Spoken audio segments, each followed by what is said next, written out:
जम्मू पुंछ जरनैली सड़क उपर भिंबर गली थार एक सड़क हादसे च 2 जने घायल हो गए। एक टाटा मोबाइल मोड़ कटदे मौके बेकाबू होइए सड़क कंढे एक बोल्डर कन्नै टकराई।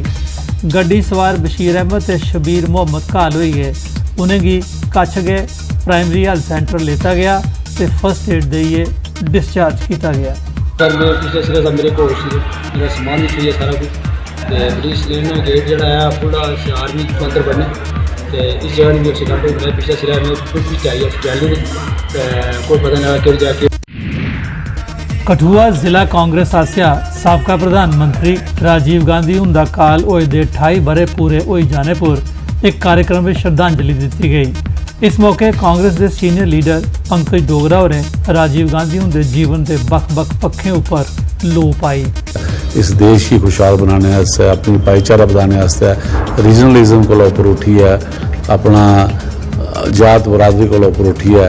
इस मुल्क की जड़ा एक नवा राह और नवा सपना दिता। अज राजीव जी के सपने की पूरा करने का समय आएगा और ऐसे सारे लोग मिली जुली है उनके सपने की पूरा करना और कांग्रेस की मजबूत करना।